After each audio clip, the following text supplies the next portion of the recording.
Good afternoon, sir. I'm here to ask you 36 questions. Okay, let's do it. What brings you back to IIT Madras? I'm here because the institution is giving me a Distinguished Alumni Award, and so I'm here to receive the award. How often do you visit India? About once a year, or sometimes once in 2 years. As your father was in the Air Force, you must have lived all over the country. Which city do you look back on most fondly? I think we lived in Pune, Hyderabad, Delhi. I think probably Pune was my favorite. Since you live in Los Angeles, Indian delicacies are at your arm's reach. But is there some food from your childhood you miss? No, actually in Los Angeles you get food from every part of the planet, so there's absolutely no food that I miss, and my wife is a pretty good Indian cook, and so I've never missed any food. How often do you watch movies? I really don't watch much movies. I'm more of a YouTube. I like to go down a YouTube rabbit hole. If you directed The Martian, what would you do differently? Well, they took dramatic license with the winds, which would make it to create the disaster. I would probably have picked some other way of creating a disaster, but they picked the winds, which was pretty dramatic, and that's the director's choice. A book you feel everyone should read? Oh, I don't believe there's any one such book. When I was a kid, I used to read encyclopedias for fun. And I read fiction, non-fiction, science fiction, I read everything. What kind of music are you into currently? I'm exploring a lot of music. I was exploring a lot of Latino music, reggaeton. More recently, I've been exploring a fair amount of Carnatic music, T.M. Krishna, a bunch of others. There's a Darbar series of concerts in London that I've been exploring. Name your favorite music artists. Probably Carol G, in terms of being a Latina singer that I really like.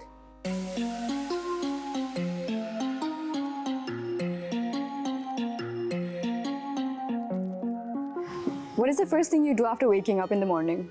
I take care of my garden. I do a little bit of watering of my plants. And then depending on whether I'm working from home, which is, the COVID sort of situation, or I go into work, which is about a half an hour drive from where I live. What's the biggest learning experience you've had?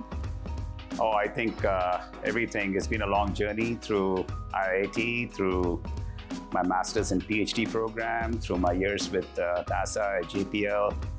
It's a long learning experience. Everything has contributed in some way. What's one thing you wish people knew about you? I think that I have things besides engineering that I do.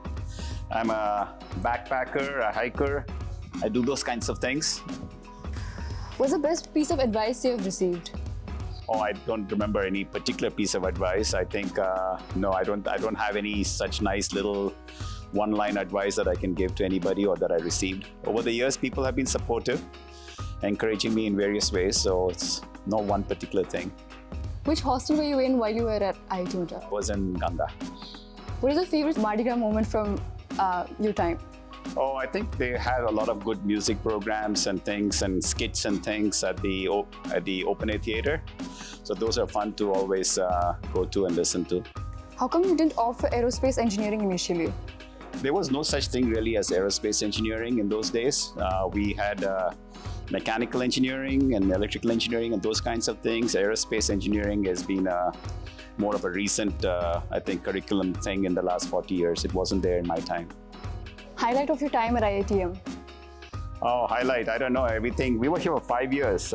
Everything from going to the workshop every morning, going to all the lectures, hanging out with friends, listening to music, drinking chai late at night, after studying hard. Yeah. Were you involved in any sports? We used to play volleyball in the hostels, and so I noticed yesterday when I went for a walk, they're still playing volleyball in Ganga Hostel, which is good. You go by Bob. Is there a story behind it? Yes, my grandfather had a very good friend whose name was Robert Jackson. And so even before I was born, he said if it was going to be a boy, he's going to nickname me Bob after his good friend Robert. What got you interested in space exploration? My uncle got really interested in the space program, and he would get all kinds of information from the US consulate about the NASA's program. And so I read all the stuff that he got and got really interested in space at that time. You had a Wright brothers moment on Mars. How did that feel? It felt great. It was a really good achievement for the entire team to be able to do something that nobody had done before, achieving first flight on another planet. A helicopter on Mars is as crazy as it gets. What did you think of it? Well, a lot of people thought it was crazy. But good physics and good engineering, led us to a good conclusion on that. What is one space mission you wish you were a part of? Oh, I've been part of a number of space missions. I think this is obviously the one that I was, my most favorite one. Being part of the Perseverance mission, not only as a technology demonstration, but eventually we ended up becoming very helpful to the scientists, doing a lot of scouting and for the scientists. So that has been a very satisfying thing for me.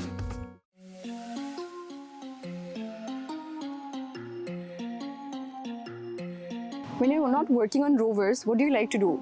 I have a bunch of hobbies. I do things like gardening. I do a lot of backpacking in the high Sierras in California. Garden photos are all over your Instagram feed. When did you start gardening?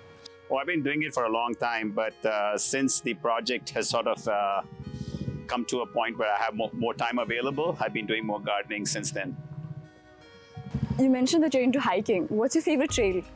Oh, I think going up the Sierra crest. There's a loop, big 3-day loop that I do. Place called New Army Pass, which one of my favorite places to go. I go there quite often. On there with my daughter a few times too. Tell us about your most memorable trip. Oh, probably the one where we had the encounter with a bear. My daughter and I were cooking, and a big bear came up to camp, and we had to sort of scare it off. But it was quite an interesting experience. What does your YouTube recommendations look like? I don't know, wherever the rabbit hole of YouTube takes me, I don't have any particular... YouTube knows more about what I need to see than I do, right? So it's going to suggest something for me and I follow. How is the helicopter going to help in opening up future avenues on the Mars? Well, there are a couple of things. One is NASA has approved 2 helicopters to assist with the sample return mission. If the Perseverance rover fails for whatever reason to bring the samples back to the ascent vehicle, 2 helicopters will ferry the sample tubes back to that. And then we're also working on a Mars science helicopter, which would be able to carry maybe up to about 5 kilograms of science instruments. And that's something that not been approved yet, but it's something that we are doing some early designs for. Looking back on your launch of Ingeneuity, how would you describe your feelings in a word? A feeling of relief. Actually, launch day was actually a bit of an anticlimax. The real major technical issues were before that. When we first got dropped off to the surface, whether we would survive that first night from the cold of Mars, being on our own, that was a much more nerve-wracking moment. So the actual flight was, I was expecting it to fly, and it flew. How do you shed all the stress that tags along with every takeoff and landing? Well, as I said, it's the backpacking. I do a fair amount of walking, running, that kind of thing. I occasionally go get a good massage from, the massage therapy people. So that's good for stress relief. You spent decades with NASA. Where do you see yourself after this? I'll still be with NASA for a while, and then maybe I will take a show on the road and even come to IIT and teach you kids some interesting odds and ends. We'll see. Who do you say has been instrumental in your journey so far? Well, specific to the helicopter, I think I had a wonderful project manager, Mimi Ong. She was led the team. I was the chief engineer, but she was the one who really overcame all the programmatic and financial and issues in terms of getting the project successfully executed. So I give her a lot of credit. There was an interview where you had mentioned that this idea had sat on the shelf for 15 years. What made it happen now? Well, I think specifically the advances in technology, computing technology, commercial off-the-shelf systems that enable things to happen technically. Also, there was the leadership of JPL at one point in 2013. They wanted to know whether something like this could be done, and that's what initiated the effort. When I had the idea originally in the 1990s, it was probably premature to think of actually executing and implementing anything. But in in the mid 2013-14 time frame was a good time for things lined up in terms of the available technology. What is your take on India's space trajectory? It's exciting. I think so. When I started all of this, there really wasn't that much happening here, and so but now there are a lot of interesting things. And so whether it's the moon mission, the Mars missions, the Mangalyaan, Venus mission, I believe, and there's a solar mission. So lots of good things happening. There's a joint JPL ISRO mission, NISAR, which is a synthetic aperture radar. So a lot of good things are happening. A very exciting time in the space program in India. We almost reached the end of this interview. We've got one final question for you, sir. What is one quote you live by? The best way to predict the future is to actually create it. So that's my quote for you.